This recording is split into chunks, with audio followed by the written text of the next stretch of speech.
যেদিন আমার বিয়ে হয় ওই দিন রাতেই আমি ওনাকে বলে দিই যে আমি অন্য কাউকে ভালোবাসি। উনি চুপ করে সোফায় বসে পড়েছিল। একটিবারও এসে বিছানায় আমার পাশে বসেনি, একবার জিজ্ঞাসাও করেনি। তবে কেন তার ঘরের বউ হয়ে আসলাম? আমি আবার বলেছিলাম ঘুমের মাঝেও আমাকে টাচ করার চেষ্টা করবেন না। উনি মনে হয় কথাটিতে রেগে যান, উঠে এসে আমার সামনে দাঁড়ান। ওনার চোখগুলো লাল হয়ে আছে। আমি ভয় পেয়ে যাই। হঠাৎই উনি বিছানায় হাঁটু গেড়ে বসে বলতে শুরু করে, ওই, আপনি কি মনে করেছেন আমাকে? আমাকে কি মাতাল, অভদ্র মনে হয়? ঘুমের মাঝেও যেন আপনাকে না স্পর্শ করি, এর মানে কি? আমি কি হিংস্র পশু যে রাতের আধারে আপনার উপরে ঝাঁপিয়ে পড়ব? তারপর আরো কিছু কথা শুনিয়ে দিয়ে নিজের চোখ মুছতে মুছতে ঘর থেকে বের হয়ে যায়। আমি বিছানা ছেড়ে উঠে গিয়ে জানলা দিয়ে বারান্দার দিকে তাকাই। দেখি উনি নীরবে বসে আছেন, আর একটু পর পর চোখ মুছতে ব্যস্ত। বিয়ে ঠিক হওয়ার পরে ভাবির মুখে শুনেছিলাম, ছেলেটা খুব ভালো অবন্তী। দেখো, তোমাকে অনেক আগলে রাখবে, জীবনে অনেক সুখে থাকবে। তখন ভাবির কথাটা তেমন গুরুত্ব নেইনি, কিন্তু যখন ওনাকে কাঁদতে দেখি তখন ভাবতে থাকি একটা ছেলে মানুষ এইভাবে কাঁদতে পারে। আমি যতটুকু জানতাম বিয়েটা ওনার মায়ের পছন্দেই হয়েছে। হয়তো ভাবছে আমার যে ওকে পছন্দ নয় এটা যদি ওনার মা জানতে পারেন তবে খুবই কষ্ট পাবেন। ওনার মা ব্রেন টিউমারের সাথে লড়ছিল, কবে মারা যায় কোনো ঠিক নেই। তাই সব সময় আমাকে বলতো, আমাকে আপনার পছন্দ না এটা ঠিক আছে, তবে প্লিজ যতদিন আমার মা বেঁচে আছে আমার মায়ের খেয়াল রাখবেন, কখনো মায়ের অযত্ন করবেন না। উনি কথাটা এত করুণভাবে বলছিল যে আমার নিজেরই কান্না পাচ্ছিল। ওনার চোখেও বেদনার জল ঝলমল করছিল। চোখের পানি আড়াল করতে উনি আমার সামনে থেকে চলে যায়, আড়ালে গিয়ে চোখ মুছতে থাকেন। একদিন উনি তাড়াতাড়ি বাসায় ফিরে আসেন। আমি তখন আমার বয়ফ্রেন্ডের সাথে ফোনে কথা বলছিলাম। উনি এত তাড়াতাড়ি দৌড়ে ঘরে ঢুকেন যে আমি তার ফোনটা রাখার সুযোগ পাইনি। উনি রুমে ঢুকেই আমার হাত থেকে ফোনটা টান দিয়ে নিয়ে যায়। তারপর স্ক্রিনে কল রানিং দেখে ফোনটা এত জোরে আছাড় দেন যে ডিসপ্লে গুঁড়ো হয়ে যায়। তারপর প্রচুর রাগে বলতে শুরু করেন, আপনার বাবা আপনাকে বিনা টাকায় এ বাড়িতে পাঠায়নি, দেনমোহরের 3 লাখ টাকা দিতে হয়েছে। বিয়ের গয়না আর অন্য খরচ বাবদ প্রায় 5 থেকে 6 লাখ টাকা খরচ হয়েছে। 12 বছরের সব জমানো ভালোবাসা আর টাকা দিয়ে তারপর আপনাকে এই বাড়িতে এনেছিলাম। এর কোনো শুকরিয়া আপনি আদায় করেছেন? হুম? কি চেয়েছিলাম আপনার কাছে? মোহরানার টাকা পরিশোধ করার পর আপনার উপরে আমার সম্পূর্ণ হক ছিল, তবুও এক মুহূর্তের জন্য আপনাকে স্পর্শ করিনি। বিয়ে করে আনার পর এ বাড়ির ছোট বড় কাজগুলো করাও আপনার দায়িত্ব ছিল, কিন্তু তাও কোনো দিন আপনাকে কিছু বলিনি। শুধু বলেছিলাম মাকে একটু দেখে রাখবেন। আর মা 1 ঘন্টা আগে তার খারাপ লাগার কথা বলেছে আমাকে ফোন দিয়ে। আমি অফিস থেকে চলে আসছি, আর আপনি একটু পাশের রুমে গিয়েও দেখতে পারেননি আমার মা কেমন আছে? আর দেখতেও হবে না আপনাকে। দেনমোহরের অর্ধেক টাকা ফিরিয়ে দিয়ে চলে যাবেন এখান থেকে, আপনাকে আমার প্রয়োজন নেই। তারপর ওর স্বামী হনহন করে চলে যায়। ও কখনো এত কষ্ট পায়নি, ওর কথায় যতটা কষ্ট পায়। আসলেই তো, এই বাড়িতে তার হাজারটা দায়িত্ব, আর তার কিনা ওর স্বামীর একটা আবদার পূরণ করতে পারলো না। আর কি যেন বলেছিল, 12টা বছরের জমানো ভালোবাসা মানে কি আসলে? যেদিন থেকে যৌবনে পদার্পণ করেন তখন থেকেই যে ব্যক্তি অনাগত স্ত্রীকে ভালোবাসতে পারে, ও কিনা তাকে একটি বারের জন্য ভালোবাসতে পারেনি, তার একটা আবদারও পূরণ করতে পারেনি। ধপাস করে ফ্লোরে বসে পড়ে। ওর স্ত্রী চোখ দিয়ে তখন অবিরাম পানি ঝরছিল। সেই প্রথম ও মন ভরে কান্না করে। হঠাৎ করে মাইক্রোবাসের দরজা টানার আওয়াজে ওর স্ত্রীর হুঁশ ফিরে। তাড়াতাড়ি ঘর থেকে বের হয়, দেখে উঠানে একটা মাইক্রোবাস দাঁড়িয়ে আছে, আর তার স্বামী তার শাশুড়ি মাকে কোলে নিয়ে ঘর থেকে বের হচ্ছেন। কি হয়েছে দেখার জন্য দৌড়ে যায়। দেখে ওর শাশুড়ির জ্ঞান নেই। বুঝতে বাকি রইল না যে তার শাশুড়ি অসুস্থ হয়ে পড়েছেন। ও ওর স্বামীকে কেবল বলল ও যাবে। কথাটা বলেই দৌড়ে রুমে চলে আসে। তাড়াতাড়ি বোরকাটা পরে রুম থেকে বের হয়। ওর আম্মাকে গাড়ির পেছনের বড় সিটটাতে লম্বা করে শোয়ানো হয়েছে, আর ওর মাথাটা ওর স্বামীর উরু জানের উপর রাখা। ওর স্ত্রীও গাড়িতে উঠে পড়ে, গিয়ে স্বামীর পাশে বসে বলে, আপনি সামনে চলে যান, আম্মার মাথাটা আমার কোলে দিন। তার স্বামী কোনো কিছু না বলে ওর স্ত্রীর দিকে রক্ত চোখে তাকায়। বাধ্য হয়ে ওর স্ত্রী পেছনের সিটে গিয়ে বসে পড়ে। তার আম্মাকে হাসপাতালে জরুরি বিভাগে ঢোকানো হয়, আর ওর বর পুরো বারান্দা জুড়ে পায়চারি করতেছে। ওর স্ত্রী বসে থাকতে পারছে না, কেননা ওর স্বামী হাঁটতেছে। এই অবস্থায় যদি ওর বউ বসে বসে আরাম করে, তবে ওর স্বামী হয়তো আবারও কষ্ট পাবে। ও এগিয়ে গিয়ে ওনাকে বসতে বলে। এতে ওর স্বামী বড় বড় চোখ করে ওর দিকে তাকায়। ও ভয়ে আর কিছুই বলেনি, দেয়ালে ঠ্যাস দিয়ে দাঁড়িয়ে থাকে। ওর হাজবেন্ড কিছুক্ষণ পর লোহার লম্বা চেয়ারটাতে গিয়ে বসেন। ও ওনার পাশে গিয়ে বসে। হাতটা এগিয়ে ওর বরের কাঁধে রাখতে মন চাইছে, কিন্তু ভয়ে এগোতে পারছিল না ও। ওর মন চাইছিল ওনার বুকে মাথা রেখে কতক্ষণ কান্না করি, হয়তো উনি এতে কিছুটা ভরসা পাবেন আর ওর একটু ভালো লাগবে। কিন্তু অতটা সাহস তার বউয়ের নেই। তবুও সে কাচুমাচু করে ওর পাশে চেয়ারটাতে গিয়ে বসে। মনে মনে ভাবতে থাকে, তা এখন এই কৃতকর্মের জন্য ক্ষমা চাওয়া অনেক জরুরি, কিন্তু হাসপাতালে তো আর পায়ে ধরে ক্ষমা চাওয়া যায় না। আর সে ভাবতেছে, স্বামীর কাছে স্ত্রী ক্ষমা চাইতে হলে পায়েও ধরতে হয় না, আলতো করে হাতটা ধরে দুফোঁটা চোখের জল ফেলায় যথেষ্ট। অথবা ছোট্ট বিড়াল ছানার মতো করে তার স্বামীর বুকে মুখ লুকিয়ে নিলেই হয়। একটা লম্বা সময় নিয়ে কোনো মেয়ে যদি তার প্রিয় মানুষটার চোখের দিকে তাকিয়ে থাকে, তবে সেই ছেলেটা যত রাগী হোক না কেন, সে অবশ্যই গলে যাবে। অতঃপর শক্ত করে জড়িয়ে বুকের সাথে মিলিয়ে গেলেই সব শেষ। কিন্তু তার ক্ষেত্রে মোটেই এমন সুযোগ ছিল না, কেননা ওর স্বামীর সাথে স্বামী স্ত্রীর কোনো সম্পর্কই ছিল না। কোনোদিন একটু সময় নিয়ে ওনার সাথে কথাও বলেনি ওর বউ। তবে ও ভাবলো, একটু চেষ্টা করলে ক্ষতি কি। তার ডান হাতটা টেনে দুই হাতের মধ্যে নিল। ওর বর কিছুই বলল না, এক দৃষ্টিতে অন্যদিকে তাকিয়ে আছে। ও বুঝতে পারে চিন্তায় ওর স্বামী এই বিষয়টি খেয়াল পর্যন্ত করেনি।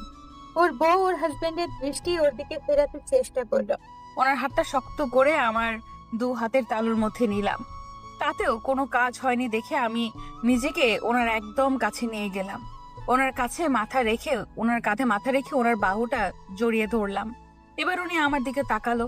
আমি ওনার চোখের দিকে তাকিয়ে নিজের ঠোঁটগুলো বারবার বাঁকাতে লাগলাম, আর ঘন ঘন ঢোক গিলতে গিলতে একটা করুণ দৃষ্টিতে ওনার দিকে তাকিয়ে রইলাম। উনি কি ভাবলো জানি না, একটা দীর্ঘশ্বাস ছেড়ে চোখের পাতা দুটো এক করতেই কয়েকটি ফোঁটা জল গড়িয়ে পড়ল।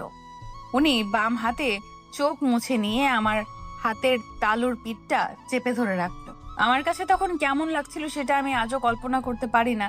কোনো একটা অজানা অনুভূতি এসে গ্রাস করছিল আমাকে। ওটাই ছিল ওনার প্রথম স্পর্শ। প্রিয় মানুষটার কাছে প্রতিটা নারী হয়তো এমন একটা স্পর্শের আশায় থাকে, তবে আমাদের মধ্যে একে অপরের প্রিয় হবার মতো কোনো সম্পর্কই তখন নেই। তাই ওই সব কিছু মিলিয়ে এক অন্যরকম অনুভূতি হচ্ছিল আমার, কিন্তু সেটা বেশিক্ষণ স্থায়ী হয়নি। পরক্ষণে উনি আমার কাছ থেকে নিজেকে ছাড়িয়ে নিলেন, চেয়ার ছেড়ে উঠে সামনে চলে গেলেন। আমি অবাক চোখে ওনার দিকে তাকিয়েছিলাম। উনি একবারের জন্য আর আমার দিকে ফিরে তাকায়নি। একটু পর ডাক্তার রুম থেকে গোমরা মুখে বেরিয়ে আসে। আমার স্বামী দৌড়ে ওনার কাছে যান, উৎসুক দৃষ্টিতে তাকিয়ে থাকেন ওনার দিকে। ওনার সেই করুণ 2 চোখের দৃষ্টি আজও আমার চোখে ভেসে ওঠে। অতঃপর ডাক্তার ওনার কাঁধে হাত রেখে কিছু সময় নিয়ে আস্তে আস্তে কিছু একটা বলতে থাকেন। আমিও উঠে সেখানে যাই শোনার জন্য, কিন্তু ডাক্তারের যা বলল তা শোনার জন্য আমরা কেউ প্রস্তুত ছিলাম না। ডাক্তার ওর কাঁধে হাত রেখে বললেন, সরি স্যার, আপনার মায়ের ব্রেন টিউমার হয়ে গেছে, হয়তোবা আর বেশি হলে 36 দিন বাঁচবে। পরীক্ষা করে রিপোর্টটা হাতে পেলে পুরোপুরি শিওর হওয়া যাবে। কথাটি শুনতেই আমার শরীরের লোমগুলো দাঁড়িয়ে যায়, আর উনি যেন কাঁদতে ভুলে গেলেন। রোবটের মতো মেপে মেপে কয় কদম এগিয়ে এসে আবার চেয়ারটাতে বসেন। 2 হাতের কুনুই হাঁটিতে ভর দেওয়া, 10টা আঙুল দিয়ে পুরো মুখটা আড়াল করে নীরবে কাঁদতে লাগলেন। আমি এবার আর নিজেকে কন্ট্রোল করতে পারলাম না, গিয়ে ওনার পাশে বসলাম। ওনার কাঁধে হাত দিয়ে বলতে লাগলাম, sorry, I am very sorry, please please. কথাগুলো বলে কাঁদতে কাঁদতে ওনার বাহু জড়িয়ে কাঁধে মাথা রাখলাম। উনি বলতে লাগলেন, কেন এমন হয় আমার সাথে? সবসময় কেন এমন হবে? এই জীবনে কি কখনো সুখ পাবো না আমি? কেন এমন হয় বারবার? কেন? বলতে বলতে উনি কান্নায় ভেঙে পড়েন। আমি ওনার মাথাটা আমার কাঁধে রেখে মাথায় হাত বুলাতে থাকি আর সান্ত্বনা দিয়ে বলতে থাকি, আম্মার কিছু হবে না, একদম চিন্তা করবেন না। হঠাৎ ওর বর ওকে ধাক্কা দিয়ে উঠে পড়েন। ওর বউ এগিয়ে যায় ওর সাথে সাথে। তার মায়ের জ্ঞান অনেক আগেই ফিরেছে, কিন্তু খুব শীঘ্রই পৃথিবীর মায়া ত্যাগ করবে হয়তো। তখন রাত প্রায় 12টা। তার শাশুড়ি আম্মাকে নিয়ে বাসায় আসতে আসতে প্রায় 1টা বেজে যায়। ওর বর নিজে হাতে ওর আম্মাকে খাইয়ে দিয়ে ঘুম পাড়িয়ে ওর রুমে চলে আসে। রাত প্রায় 1:30টার দিকে ওর বউয়ের একবার ঘুম ভেঙে যায়। দেখে ওর স্বামী সোফায় নেই, ঘরের দরজা খোলা। ও উঠে গিয়ে ওকে খুঁজতে থাকে। অবশেষে ছাদে গিয়ে ওকে পায়। দেখে দেয়ালে ঠেস দিয়ে বসে বসে কাঁদতেছেন। ও খুঁজে পায় না উনি এত কাঁদেন কি করে। একটা ছেলে যে এত কাঁদতে পারে ওকে না দেখলে বোঝাই যায় না। ওর স্ত্রী বলল হয়তো সে ছেলেবেলাতেই বাবাকে হারিয়েছে, সারা জীবন সংগ্রাম করে আসছেন একা একা। জীবনের পথ চলাতে মা একমাত্র সঙ্গী ছিল, আর তিনিও ছেড়ে যাবেন এই ভাবনায় এত কান্না। ওর বউ ওর পাশে গিয়ে বসতেই ও কান্না থামিয়ে চোখ মুছতে ব্যস্ত হয়ে পড়লো। তারপর বলতে লাগলো, এত রাতে ছাদে এসেছেন কেন? যান ঘরে গিয়ে ঘুমান। ওর স্ত্রী কোনো কথা বলেনি, তাই ওর বড় আর কিছুই বললো না, ওভাবেই বসে রইলো। ওর দিকে আরেকটু এগিয়ে গেল, তার হাতটা জড়িয়ে ধরে মাথাটা ওনার কাঁধে রাখলো। আর ওর স্বামী সাথে সাথেই উঠে অন্যদিকে চলে গেল। ও আবার ওর পাশে গিয়ে দাঁড়িয়ে রইল। ওর বউয়ের মন চাইছিল একবার ওর বুকে মাথা রেখে চোখের জলে ওর স্বামীর বুকটা ভিজিয়ে দিতে। এতে যদি ওর বউকে ক্ষমা করেন, সেই ভাবনা থেকেই ওকে জড়িয়ে ধরলো। ওকে হালকা ধাক্কা দিলেন ওর বর। ও আরো জোরে জড়িয়ে ধরলো ওর বরকে। জোরে ধাক্কা মেরে ওকে সরিয়ে দিলেন। ওর স্ত্রী আবার এগিয়ে গিয়ে ওকে জড়িয়ে ধরে। ওর স্বামী এবার ওকে ধাক্কা মেরে সরিয়ে দিয়ে হাত উঁচিয়ে ওকে থাপ্পড় দিতে নেয়। আবার হাতটা গুটিয়ে নিয়ে সরি বলে চলে যায় সে। সিঁড়ি ঘরের কাছে দিয়ে দেয়ালে ড্রিম করে একটা ঘুষি মারে ওর বর। ও বুঝতে পারে ওর বর ওকে থাপ্পড় দিয়ে যে রাগটা কমাতে চেয়েছিলেন সেটা দেয়ালে ঘুষি দিয়ে কমানোর চেষ্টা করেছেন। ও চাঁদের আলোতে খোলা ছাদে বসে কাঁদতে থাকে। ওর একটু পরে আবার ভয় লাগতে শুরু করে যে এত রাতে ছাদে একা। তাই ঘরে চলে যায় ওর বউ। এতক্ষণ ওর স্বামী আবার ঘুমিয়ে পড়েছে, সোফায় শুয়ে আছে একেবারে জড়সড় হয়ে। হয়তো শীত লাগছে। ঘরে একটাই কাঁথা, আর সেটা ওর বউ দখল করে রেখেছে। তাই ওর স্বামী কাঁথা ছাড়াই ঘুমোচ্ছে। ওর কাঁথাটা এনে ওর উপরে দিতেই ঘুমের ঘোরে টেনে গায়ে জড়িয়ে নেয় ওকে। খুব নিষ্পাপ লাগছিল ওর স্বামীকে। সারাটা দিন কেমন জানি মায়া জমে গেছে ওর বরের প্রতি। সারাদিন কান্নাকাটির ফলে চোখটা ফুলে লাল হয়ে আছে ওর। দেয়ালে ঘুষি দেওয়ার ফলে হাতটা কতটুকু ছিলে গেছে তার, ও এগুলোই ভাবতেছে। তার রুমে ফার্স্ট এইড বক্স ছিল। ও সেখান থেকে একটু বায়োডিন নিয়ে তুলা দিয়ে হাতে ঘষতেই ওর স্বামী নড়ে ওঠে। কিন্তু সারাদিন অনেক পরিশ্রম করে ক্লান্ত হয়ে আছে, তাই পুরোপুরি উঠলেন না। কাজ শেষে ওর স্ত্রী ওর কপালে একটা চুমু দিয়ে গিয়ে শুয়ে পড়ে। সকালে ঘুম থেকে উঠে রান্নাঘরে যায় ওর বউ। রান্না প্রায় শেষ, তখন ওর শাশুড়ি রান্নাঘরে আসেন। রান্না কতটুকু হয়েছে দেখে তাকে রান্না করা শেষ হলে ওনার ঘরে যাওয়ার কথা বলে চলে যান। রান্না শেষ করে শাশুড়ির রুমে যায় ও। ওর হাত ধরে নিজের পাশে বিছানায় বসান আর এক নাগাড়ে বলতে শুরু করেন, অবন্তী মারে, আমি কি আর বাঁচবো না রে? আমার তো মনে হয় আর বেশি দিন বাঁচবো না। জানিস রে মা, ছেলেটা সেই ছোটবেলাতে বাবাকে হারায়। জানিস, সেই অল্প বয়সেই কষ্ট করে কাজ করে আবার পড়ালেখাও করে। আমাকে লোকে কত জোর করে বিয়ে দেওয়ার জন্য আমি না করে দিই। ছেলেটাকে নিয়েই বেঁচে থাকি। ছেলেটা আমার আদরের চেয়ে কষ্টও বেশি পাইছে। বাপ মরার পরে এলাকার লোকের আদরও পায় না, আবার আমার বাপের বাড়ির আদরও পায় নাই। তারপরও কোনো দিন বলে নাই আমি কষ্টে আছি। আমি যখন যা চাইছি তাই দিয়েছে। যেদিন তোকে দেখতে পাই অনেক ভালো লাগে তোকে। ছেলেটা একবারও বলেনি আমি আগে দেখে তারপর আমার মত জানাবো। শুধু বলছিল, মা তুমি যা ভালো বুঝো তাই করো, আমার কিছু বলার নেই। তারপর তো তুই এই বাড়ির বউ হয়ে আসলি, আমি তোকে তুই তুই করে বলি, তাই রাগ করিস না আবার। তুই তো আমার মেয়ের মতোই। আমার ছেলেটাকে একটু দেখে রাখিস, কোনো সময় কষ্ট দিস না রে মা। তুই একটু আদর দিয়ে আগলায় রাখিস, দেখবি তোকে মাথায় তুইলা রাখবো। আমার জন্য কান্দিস না, আমি তো বুড়া হইয়া গেছি। বুড়া মানুষ তো মরণ লাগবেই। আমি ওনার হাজারটা কথার বিপরীতে কি বলবো কোনো ভাষা পাইনি সেদিন। ওনাকে আমি জড়িয়ে চিৎকার করে কাঁদতে থাকি।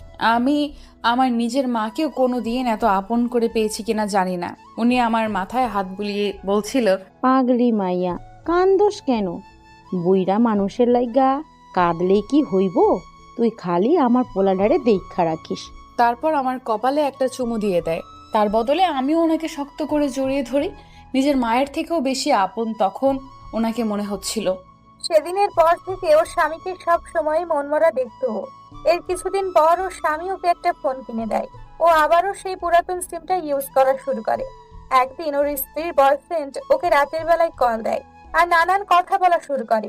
কবে স্বামীকে ডিভোর্স দিবে, এতদিন কেন ফোন দেয়নি, কেন ফোন অফ ছিল, দুনিয়ার সব কথা বলছিল ওর বয়ফ্রেন্ড। ও আবারও বর্তমানকে ভুলে ওর সাথে কথা বলায় ব্যস্ত হয়ে পড়ে। আবার ওর বয়ফ্রেন্ডের কথা ভাবতে থাকে। প্রায় আধা ঘন্টা কথা বলার পর হঠাৎ ঘরে কারো আসার শব্দ পায়। তাই ওর বউ ফোনটা না লুকিয়ে পেছনের দিকে ঘুরতেই দেখে ওর স্বামী অফিস থেকে ফিরেছে। ওর বর ওর ফোনে কথা বলার ব্যাপারটা দেখে ফেলে, কিন্তু কোনো রিয়াক্ট না দেখিয়ে শুধু কাপড় চেঞ্জ করে ঘর থেকে বেরিয়ে যায়। ওর স্ত্রী আবারও তার সাথে নিয়মিত কথা বলতে থাকে। ওর বয়ফ্রেন্ডের প্রতি আবারও মায়া বেড়ে যায়, কেননা এমনিতে তাদের রিলেশন সেই কলেজ লাইফ থেকে প্রায় 2.5 বছর। ওর স্বামী ফোনে কথা বলার সময় প্রায়ই দেখে ফেলতো, কিন্তু কিছুই বলতো না। এভাবে প্রায় 19 দিন চলে যায়। একদিন সকালবেলা ঘুম থেকে উঠেছে, হঠাৎই ওর শাশুড়ি আম্মা কেমন যেন করতে থাকে। তাড়াতাড়ি হাসপাতালে নিয়ে যায়। ডক্টর বলে দেয় বাড়িতে নিয়ে যান, ওনার সময় একদম শেষ হয়ে আসছে। যা কিছু চাই নিয়মিত দিয়েন, হয়তো আর 1-2 দিন আছে সময়। ওই দিন দুপুরে বাড়ি চলে আসার পর থেকে ওর বউ ওর স্বামীকে আর ঠিক মতো খেতে দেখেনি। সারাক্ষণ মুখ ভার করে রাখতো, ঠিক মতো কথাও বলতো না। ওই দিন রাতে তার শাশুড়ি তার বৌমাকে ডেকে বলে, অবন্তী মারে, এদিক আয় তো। আমি বললাম, আম্মা বলেন, কি বলবেন? উনি বলতে শুরু করেন, শোন মা, তোকে আমার পছন্দেই বিয়ে করেছি, এটা তুই মনে হয় জানোস। তারপরও আবার বলি শোন, আমি আমার ছেলের কাছে এখন পর্যন্ত যা চাইছি ও সবটুকু চেষ্টা করে তা জোগাড় করে দিয়েছে। কখনো আমাকে অভাব ছুতে দেয়নি। আমি তো তাকে কিছুই দিয়ে যেতে পারলাম না রে। অতঃপর আমার শাশুড়ি যা বলে তা শোনার জন্য আমি একটুও প্রস্তুত ছিলাম না। শাশুড়ির কথা শুনে আমার হাত পা হিম হয়ে যায়। হতবম্ব হয়ে গুটিসুটি হয়ে বসে থাকি খাটের এক কোণে। তবে সব জানে। আমার শাশুড়ি না থেমে আবারও বলতে থাকে, শোন, তোকে কয়টা কথা বলি। শোন মা, পৃথিবীতে যে যা চায় তা কি কখনো পায়? অনেক সময়ই পায় না। আমার ছেলেটা সব সময় খালি আদর ভালোবাসা খুঁজতো, কিন্তু তা পায় নাই। বড় হয়েও আমার পায়ে মাথা রাখা ঘুমাতো। জানিস, ও জমানো টাকা দিয়ে এটা ওটা কিনে লুকিয়ে রেখে দিত, কিন্তু আমি ঠিকই দেখে ফেলতাম। আর ওই জিনিসগুলা আর কারণ না, হবু বউয়ের জন্যই হয়তো রাখতো। ওর তো আর কোনো বোন নেই, তা আমি ঠিকই বুঝতাম। তুই ওর ঘরের কাঠের আলমারির নিচে দিকে ডয়ারটা খুলে দেখিস, অনেক কিছু জমাইছে তোর জন্য। দেখ, আমি ঠিকই বুঝতেছি হয়তো আজ রাতটাই আমার শেষ রাত।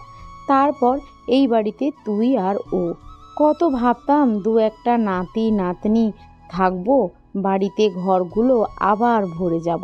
কিন্তু দেখ, তা দেখার কপাল আমার নেই। আর এই জীবনে কষ্ট করছি মনে হলেও আবার বুঝি যে ছেলেটা আমারে কোন কষ্টে রাখে নাই। কিন্তু আমি পারলাম না রে, আমি পারলাম না ছেলেটারে একটু সুখে রাখা যাইতে। পোলাটা আমার রাইতে ছাদে উঠা একলা একলা কান্দে। আমি দেখেও লুকায়া যাই, যেন আমারে না দেখে। ও যদি জানতে পারে যে আমি তোদের এই ব্যাপারটা জানি, তাহলে ও খুব কষ্ট পাইব। তোরে আর কোনো কিছু কমু না, আমারে মাপ কইরা দিস। আমি না বুঝাই তোরে এই বাড়িতে বউ বানাইয়া আনছি। এখন যা, গিয়ে ঘুমা। আমি শেষবারের মতন আজকা একটু ঘুমাই। তুই পারলে আমার একটু উজুর পানি আইনা দিস, নামাজ পইরা ঘুমাই, যদি সকালে সুযোগ না পাই। আমি এতটাই পাষাণ হয়ে গিয়েছিলাম যে ওই দিন শাশুড়ির পা ধরে মাফও চাই নাই। ওজোর মগটা হাতে নিয়ে ঘর থেকে বের হতেই দেখি আমার স্বামী শাশুড়ির ঘরের বারান্দা থেকে উল্টো দিকে হাঁটতেছে। তার মানে উনি এতক্ষণ সব শুনেছে। শাশুড়িকে ওজোর পানি এনে দিয়ে আমি আমার ঘরে চলে আসি। উনিও একটু পরে এসে ঘুমিয়ে পড়েন। পরদিন সকালে উঠে শাশুড়ির ঘরে যাই, দেখি উনি অনেকক্ষণ আগেই উঠেছেন ঘুম থেকে। নামাজ শেষ করে তসবিহ হাতে বসে আছেন। আমি জিজ্ঞেস করি, আম্মা কিছু খাবেন এখন? চা বানিয়ে দিব? আমি ওকে না করে দেয়। ওর বউ নামাজ শেষ করে রান্নায় ব্যস্ত হয়ে পড়ে।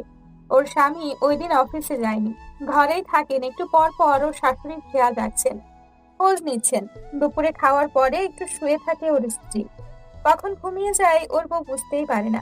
ও ফোনের আওয়াজে ঘুম থেকে উঠে পড়ে, দেখে ওর বউয়ের বয়ফ্রেন্ড ফোন দিয়েছে।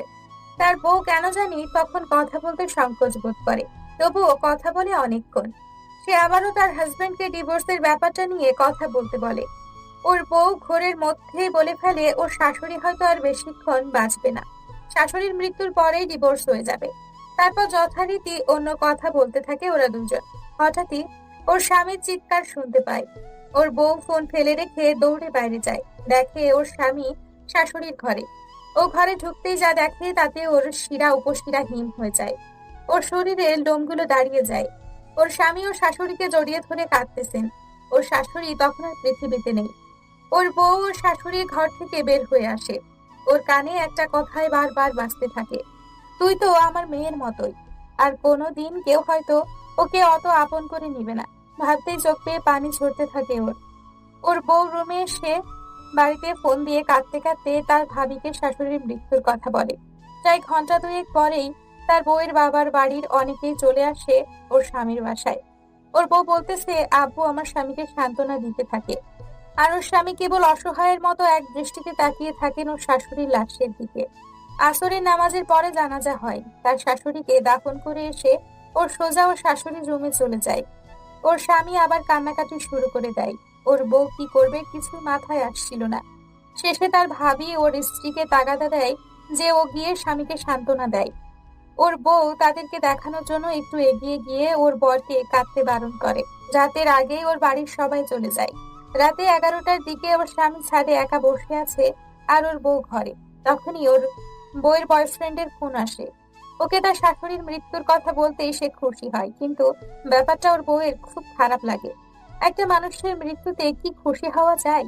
ওর বউ তাকে বকা দিলে সে উল্টো তাকে নানান কথা বলতে থাকে, নানান কথা বলে ইমোশনাল ব্ল্যাকমেল করতে থাকে। ওর বউ আর বেশি কথা না বাড়িয়ে ওকে আশ্বাস দেয় যে খুব তাড়াতাড়ি আমাদের ডিভোর্স হয়ে যাবে। সে যেন তার বাড়িতে বিয়ের জন্য আলাপ করে। শাশুড়ির মৃত্যুর প্রায় 8 দিন হয়ে যায়। ওরা দুইজন তেমন কোনো কথা বলে না, একসাথে খেতেও বসে না। 10 দিনের দিন তার হঠাৎ শাশুড়ির কথাগুলো মনে পড়ে যায়। উনি তো তার বৌমাকে বলেছিল কাঠের আলমারিতে অনেকগুলো জিনিস আছে তার জন্য। ও তার স্বামীর প্যান্টের পকেট থেকে চাবি নিয়ে ওই ড্রয়ারটা খুলে দেখে পশ্চিম পাশের নিচের ড্রয়ার পুরোটা ঠাসাঠাসি ভর্তি, অনেকগুলো সুন্দর সুন্দর শাড়ি আর কিছু 3 পিসের কাপড় খুব সুন্দর ডিজাইন করা, অনেকগুলো গহনা আর সুন্দর একজোড়া পায়েল এবং একটা সোনালী রঙের ঘড়ি।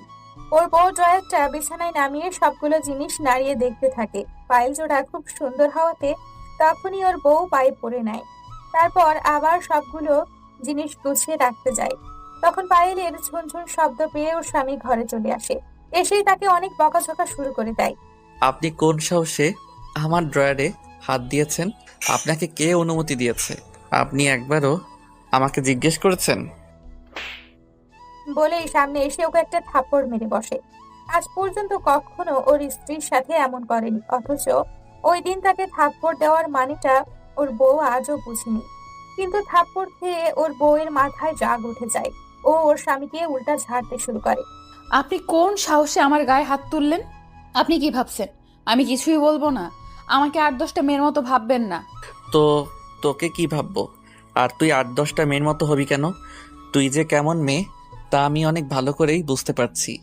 আমিও রাগের মাথায় বলতে শুরু করি, হয়েছে, আর বলতে হবে না, আমাকে ডিভোর্স দিয়ে মুক্ত করেন এবার। আমি আর আপনার সাথে থাকতে পারবো না। ওনার মুখটা শুকিয়ে যায়, তারপরে একটু নিচু গলায় উত্তর দেয়, তোর ভালো না লাগলে তুই চলে যা। আমি কেন আগ বাড়িয়ে ডিভোর্স দিতে যাব? যা, এখনই চলে যা। দেখ তোর কোন দরদি তোকে নেয়। আমিও আর দেরি করিনি, তখনই নিজের বাড়ি চলে যাই। ওই দিনের সেই ভুলের মাসুল কি হবে তা আমি আন্দাজও করতে পারিনি, কিন্তু আস্তে আস্তে আমার সব বুঝে আসতে থাকে। কিছুদিন পর আমার বাড়িতে ডিভোর্স লেটার চলে আসে, আর সেই লেটারটা সবার আগে আমার বাবার হাতে পড়ে। বাবার হাতে চিঠিটা আসতেই যা বলেন তা ছিল আমার কল্পনার বাইরে।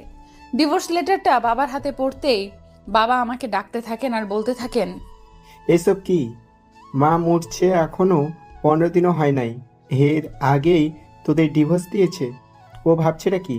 আমার আগেই সন্দেহ হচ্ছিল, খালি যখন ওর মা আয়েশা বিয়া ঠিক করে গেছে। তোর মা তো খালি লাফাইছে পোলা ভালো কইয়া, এখন যে তোর জীবনটা নষ্ট কইরা দিল। ততক্ষণে আমার ভাবি রান্নাঘর থেকে দৌড়ে আসে, এসেই বলতে থাকেন, পোলাটা এত ভালো ভাবছিলাম, আর তার ভিতরে ভিতরে এই মার পছন্দে বিয়া কইরা এখন মা মরতেই ডিভোর্স দিয়া দিছে। আমি শুধু ওই অভিনয়ের কান্না করতে থাকি। ভাবি আমার মাথায় হাত দিয়ে বলতে থাকে, কান্দিস না, আমরা আছি না, কাঁদতে হইব না তোরে, আমরাই তোরে দেখা রাখবো। ওর শুধুই অভিনয়ের কান্নাকাটি করে নিজের ঘরে সে দরজা দিয়ে বসে থাকে আর ভাবতে থাকে সবকিছু তো ওর বউয়ের কারণেই হয়েছে। সব দোষ ওর স্ত্রীর, ওর স্বামী তো কোনো দোষই নেই। ওর বউয়ের পরিবারের সবার কাছে ও এত প্রিয় ছিল, আর আজকে সবাই ওকে নিয়ে কত খারাপ মন্তব্য করতেছে। সবকিছুতে তো ওর বউয়েরই দোষ। এখন যদি গিয়ে ও যদি ওর স্ত্রীর দোষের কথা বলে, ওর আব্বা ওকে আস্ত রাখবেন না। ওই দিন রাতে ওর বয়ফ্রেন্ডকে ফোন দিয়ে ডিভোর্সের কথা জানাতেই ও যেন চমকে ওঠে আর বলতে থাকে, কি বলো, এসব ফাজলামো বন্ধ করো, ডিভোর্স দিছে বললেই হয়ে গেল? আমি বলি হ্যাঁ, দেনমোহরের সব টাকা আগেই পরিশোধ করা হয়েছিল, বিয়ের দিনই দিয়ে দিয়েছিল, তাই সমস্যা হয় নাই। ও বলে, তবে এখন কি করব? আমি বলি, তুমি এবার তোমার বাসায় জানাও। সে উত্তর দেয়, কি বলছো তুমি? বাসায় জানালেই হবে নাকি? আমার বাড়িতে রাজি হবে না। আর তাছাড়া ডিভোর্সি মেয়ে কি ভালো? আমি বলি, কি বলতে চাও তুমি? ডিভোর্সি মেয়ে ভালো না মানে? আমি কি করেছি? তোমার কথাই তো আমি আমার স্বামী সংসার ছেড়ে আসছি, এবার তুমি তোমার বাড়িতে জানাও। সে বলে, এটা কোনো দিনই সম্ভব না, আমি পারবো না। আর তুমি যদি আমাকে বিয়ে করতে চাও তবে পালিয়ে বিয়ে করতে হবে। আমি বলি, পালিয়ে বিয়ে করব কেন? এতদিন তো আমাকে জ্বালিয়ে মারছো খালি ডিভোর্স আর ডিভোর্স, এখন এই কথা বলতেছো কেন? আমিও তো কিছু বুঝি না, তুমি কবে আমাকে বিয়ে করবে সেটা বলো। সে বলে, ইসলামী শরীয়ত তো বলে মেয়েদের ডিভোর্স হলে 4 মাস। ফিকের মাসালাতে এটাকে 3 তুহুর বলা হয়, যদি ইজ্জত পালন করতে হয়। ওই কয়টা দিন আগে শেষ হোক, তারপর বলি।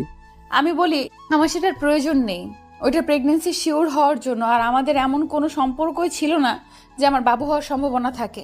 সে বলে, তুমি বললেই হলো, এমন কি শিওর আছে? একসাথে 2 মাস থাকছো, কত কিছুই তো হতে পারে। আমি বলি, কি বলতে চাও তুমি? তোমার কি আমার প্রতি বিশ্বাস নেই? আমি না করার পরও তুমি এই কথাটা কিভাবে বলতে পারলে? সে বলে, বলতে পারলাম কি? আবার তুমি কি দুধে ধোয়া তুলসী পাতা নাকি? না মহামনীষী যে তোমার কথা বিশ্বাস করতে হবে? আমি বললাম, এই 2.5 বছরে তুমি আমাকে এতটুকু চিনছো? আমাকে এত অবিশ্বাস হলো তোমার? নাকি আমাকে বিয়ে করার ইচ্ছে নেই তোমার? সে বলে, আমি জানি না, আমি বাড়িতে কোনো দিনই তোমার কথা বলতে পারবো না। যদি পালিয়ে যেতে পারো তবেই আমি রাজি আছি। আমি পুরো উত্তাল সাগরের মাঝে পড়ে যাই, কোন দিকে যাব কোনো কিছু মাথায় আসে না। এখন যদি পালিয়ে না যাই তবে ও আমাকে বিয়ে করবে না, আবার পালিয়ে গেলে আমার বাবার সব মান সম্মান ধুলোয় মিশে যাবে, সবাই টিটকিরি করবে। তারপর ওকে আমি বাধ্য হয়ে বলি, হ্যাঁ আমি পালিয়ে যেতে রাজি আছি, এখন বলো কবে বিয়ে করবে? সে বলে, সেটা আমি কি বলবো, তুমি ঠিক করো। আর টাকা ম্যানেজ হলে তারপর আমাকে বলবে। আমি বলি, টাকা ম্যানেজ হলে মানে? টাকা কি আমি দিব নাকি? টাকা আমি কোথায় পাবো? সে বলল, টাকা কোথায় পাবো মানে? দেনমোহরের টাকা কি হয়েছে? আমি বলি, দেনমোহরের টাকা উনি বিয়ের সময়ই পুরোটা দিয়ে দিয়েছিল, ওটা আব্বুর কাছ থেকে আমি নিতে পারবো না। সে বলে, নিতে না পারলে বিয়ে হবে কি করে? আমি একটা টাকাও খরচ করতে পারবো না, আমার কাছে কোনো টাকা নেই। আমি বলি, কি বলছো তুমি এইসব? তোমার কাছে যদি বিয়ে করার মতো টাকাই না থাকে, আবার বাড়িতেও জানাতে না পারো, তবে আমার সংসার ভাঙলে কেন? সে বলে, আমি তো ভাবছিলাম দেনমোহরের 2-3 লাখ টাকা পাবা, ওইগুলো দিয়েই হবে। আমি বলি, তুমি ইজ্জত পালনের কথা জানো, তবে এটা জানো না স্ত্রী নিজে ডিভোর্স দিলে ওইটা খোলা তালাক বলে। এতে স্বামীর টাকা দিতে হয় না, উল্টো স্বামীকে ওই টাকা দিয়ে তালাক নিতে হয়। তুমি কেন তবে শুধু শুধু আমার সংসার ভাঙলে? দেখো, যা হওয়ার হয়ে গেছে, তুমি আবার চলে যাও, আমার তোমাকে বিয়ে করা সম্ভব না। আমি বলি, সম্ভব না মানে? তুমি কি আমাকে ভালোবাসো না? যদি আমাকে বিয়েই না করো তবে আমার সাথে রিলেশন করলে কেন? সে বলে, তোমার বিয়ের আগে হলে হয়তো বাড়িতে বলতে পারতাম। এখন তুমি একটা ডিভোর্সি মহিলা, ডিভোর্সি মহিলাকে বিয়ে কোনো পরিবার মেনে নেবে না। আর আমি ভাবছিলাম তুমি দেনমোহরের টাকা পাবে, সেটা দিয়ে না হয় বিয়ে করে নেব। পরে 2-1 বছর পরে বাড়িতে আসলে ঠিক হয়ে যাবে। কিন্তু এখন তুমি টাকা দিতে পারবে না, তাই আমিও বিয়ে করতে পারবো না। আর আমি তোমাকে আজ থেকে ভালোবাসি না। আমাকে আর কোনো দিন ফোন দেবা না। এটা বলেই সে ফোন কেটে দেয়। ওর বউ ফোন দিলে আর রিসিভ করে না। ওর বয়ফ্রেন্ডের জন্য সব ছেড়ে চলে আসলো, আজ সে ওকে এই কথা বলতেছে। তার জন্য ও এত কিছু করলো, ও এখন কোন দিকে যাবে? ওর বউ ওর বাবা মাকে কি বলবে? আর যদি ওর বউ আবার ওর স্বামীর কাছে ফিরে যায়, তবে ওর সামনেও কোন মুখে দাঁড়াবে? কি বা জবাব দিবে ওর স্বামীর কথাগুলোর? ও চারদিকটা যেন অন্ধকার হয়ে আসছে। এত কিছু চাপ আর সহ্য করতে না পেরে ও অজ্ঞান হয়ে যায়। জ্ঞান ফিরতেই দেখে ওর বউয়ের পাশে ওর মা আর ভাবি বসা। ওনারা ওর স্ত্রী অজ্ঞান হওয়াটাকে সেইভাবেই দেখে যেভাবে 8-10টা নববিবাহিত মেয়ের মাথা ঘুরে পড়ে যাওয়া আর অজ্ঞান হয়ে যাওয়াটাকে দেখে। মানে ওরা প্রেগন্যান্সির কথা বলতেছে আর কি। কিন্তু ও তো জানে যে আসলে কি হয়েছে। ওর আম্মু চলে গেলে ওর ভাবিকে বলে যে, ও বলতেছে, ভাবি তোমরা যা ভাবছো আসলে তা নয়। আমার অনেক টেনশন হচ্ছিল, যার ফলে এমনটা হয়েছে। আর আমার প্রেগনেন্ট হওয়ার সুযোগ নেই। ওনার সাথে আমার তেমন কোনো সম্পর্কই ছিল না। ওর ভাবি বলে, কি বলছো তুমি এসব? ও তোমাকে প্রথম থেকে মেনে নেয়নি, তুমি আমাদের বলনি কেন? ও কি বলবে ভেবে পায় না, কারণ ওর বর তো ওকে মেনে নিতে অস্বীকৃতি জানায়নি। ওর জন্যই তো এইসব হলো। তাই ও আর কোনো উত্তর দিতে পারেনি, শুধু বলে, ভাবি বাদ দিন তো, ওইসব কথা আর বলবেন না। ওর ভাবিও আর কিছুই বলে না, চলে যায়। পরদিন ও আবার ওর বয়ফ্রেন্ডকে ফোন দেয়। তখন ও তাকে যে কথাগুলো বলে তা শুনে ওর মনে হয় এক্ষুনি ওর বউয়ের পায়ের নিচ থেকে মাটি সরে যায়। আর এই পৃথিবীতে থাকার কোনো প্রয়োজন নেই। যাকে এত বছর ধরে ভালোবেসেছে ও, যার মায়ায় তার স্বামীর সংসার ছেড়ে চলে এসছে, যার জন্য তার স্বামীর মনে কষ্ট দিয়েছে ওর স্ত্রী, তার অসুস্থ শাশুড়িকে মনে কষ্ট নিয়ে পৃথিবী ত্যাগ করতে হয়েছে। তার বয়ফ্রেন্ড কিনা আজকে বলল, আমি কেবল তোমার টাকাগুলোর জন্যই বিয়ে করতে চেয়েছিলাম। এখন তোমার টাকা নেই, খরচ করতে পারবে না। আমিও তোর টাকা কোথাও পাবো না, আর বিয়েও করতে পারবো না। আর বাড়িতে আমি একজন অবিবাহিত ছেলে হয়ে যদি একটা ডিভোর্সি মেয়েকে বিয়ের কথা বলি, তবে আমার বাবা আমাকে ত্যায্য পুত্রও করতে পারেন। ওর বয়ফ্রেন্ড বলে, আমি তোমাকে বিয়ে করতে পারবো না, আর ভালোবাসি না। ওর বয়ফ্রেন্ড ওকে আর দ্বিতীয়বার কল দিতে না করে। ওর বউ ভাবতেছে, কার জন্য এত কিছু করলাম, কার জন্য সবকিছু ছেড়ে চলে আসলাম। আর ওর স্ত্রীর আর কিছুই ভালো লাগছে না। ওর বউয়ের বাড়িতে প্রতিনিয়ত ওর স্বামীকে নানান কথা বলতে থাকে। আগে সহ্য হলেও পরে আর ওর স্ত্রীর এই কথাগুলো সহ্য হয় না। কেননা ওর বর এত কথা কেন শুনবে? তার তো কোনো দোষই ছিল না। ও নিজের বউ তো ভালোবাসাগুলোকে দূরে ঠেলে দিয়েছিল। কেন করলো ও এসব? কেন? একটা বারের জন্য ওর বউ ওর কথা ভাবলো না। তার বউ এতটাই স্বার্থপর হয়ে গেছিল। ওর স্বামী কি কখনো ওর বউকে ক্ষমা করতে পারবেন? আর কি কোনো সুযোগ আছে তার কাছ থেকে ক্ষমা নেওয়ার? এমন হাজারটা প্রশ্ন ওর বউকে প্রতিনিয়ত তাড়া করতে থাকে। বিবেকের ছুড়ে দেওয়া প্রতিটা গভীর প্রশ্ন তার হৃদয়টাকে ক্ষতবিক্ষত করতে থাকে। ওর স্ত্রীর মন চায় যদি একটাবারের জন্য হলেও ওর স্বামীকে শক্ত করে জড়িয়ে ধরতে পারত, চোখের পানিতে ওর স্বামীর বুকটা ভিজিয়ে দিতে পারত। হয়তোবা ওর স্বামী ওকে জড়িয়ে ধরে বলতো, আর কাঁদতে হবে না, ভালোবাসি তোকে, খুব ভালোবাসি, কথা দে আর কখনো ছেড়ে যাবি না। ও তখন ওর স্বামীর বুকে মুখ লুকিয়ে বলতো, এই জীবন যতদিন আছে কখনো আর ছেড়ে যাব না, শুধু একটি বার আপনার বুকে ঠাঁই দিবেন আমায়। কিন্তু এই কথাগুলোকে কেবল কল্পনায় জায়গা দেওয়া যায়, বাস্তবতা অনেকটাই ভিন্ন। ও কি কখনো ওর স্বামীর সামনে দাঁড়াতে পারবে? ওর চোখে চোখ রাখতে পারবে? তার বুকে মাথা রাখতে পারবে? শক্ত করে একবার জড়িয়ে ধরতে পারবে?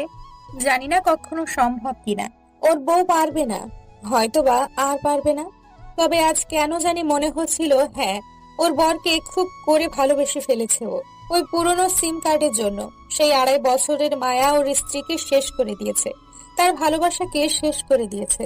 এসব ভাবতেছিল ঠান্ডা ফ্লোরে বসে। কাঁদতে কাঁদতে ওর শরীরের অনেক শক্তি ব্যয় হয়, তাই খুব ক্লান্ত লাগছিল। একটু ঘুমালে মনে হয় ভালো হতো ওর। এই ভেবে ফ্লোর থেকে উঠে বিছানার কাছে যেতেই ঝুনঝুন শব্দে ওর বউয়ের কানে বাজতে থাকে। হ্যাঁ, ওই দিন আসার সময় পায়েলগুলো রেখে আসেনি ওর বউ।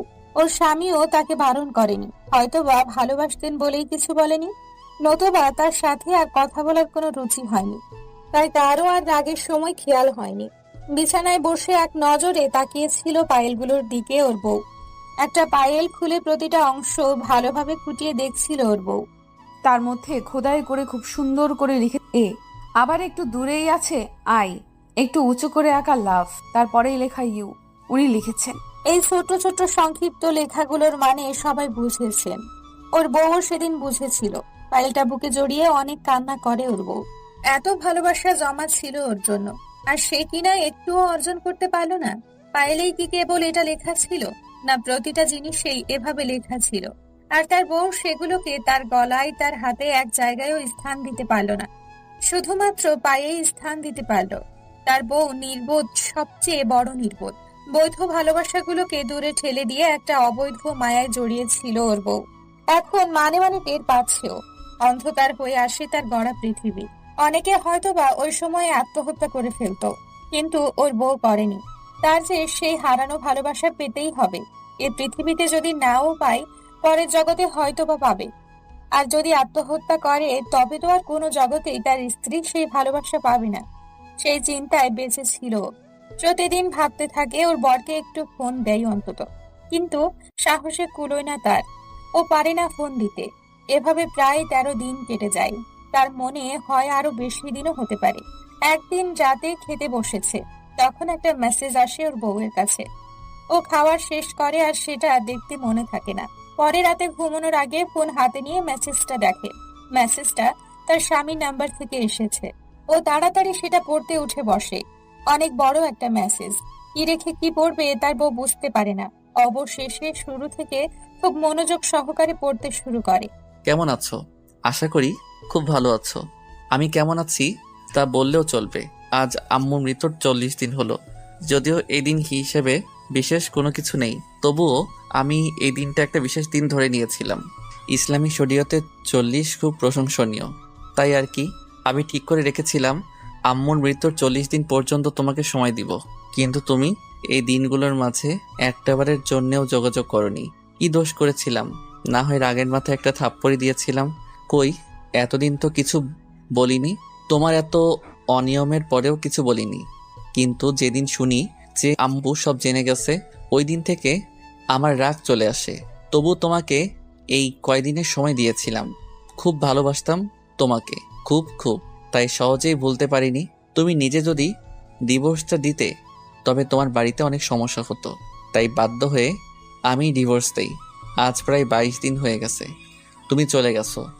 একটা বারের জন্য মনে হলো না যে আমি একা একা কিভাবে চলি, কে রান্না করে দেয়, কিভাবে সময় মতো অফিসে যাই, আমি কি ঠিক মতো অফিসে যেতে পারি, ঠিক সময় মতো খেতে পারি, সময় মতো ঘুম থেকে উঠতে পারি?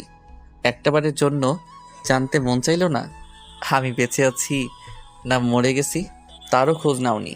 ওই দিন আমার অফিসে এসে সবার সামনে তোমার বাবা আমাকে প্রায় 30 মিনিট নানান কথা বলেছে। কতটা অপমান করেছে সবার সামনে। একটা বারও আমি ওনার দিকে মুখ তুলে তাকাতে পারিনি। একবারও বলিনি যে আমি কিছুই করিনি, আপনার মেয়ের জন্য এসব হয়েছে। বললে হয়তো তুমি অনেক কথা শুনতে, লোকে তোমাকে খারাপ ভাবতো, তুমি অনেক বকা খেতে। তাই ওই দিন তোমার নামে কোনো অভিযোগ করতে পারিনি। কেন জানো? বড্ড ভালোবাসতাম যে তোমাকে। অফিসের কলিগরা আমায় বাজে ছেলে ভেবেছে ওই দিন, কিন্তু আমি একবারও তাদের ভুল শুধরে দেইনি। কারণ একটাই, বড্ড ভালোবাসতাম তোমাকে, কিন্তু তুমি একটু ভালোবাসোনি আমাকে, একটু না।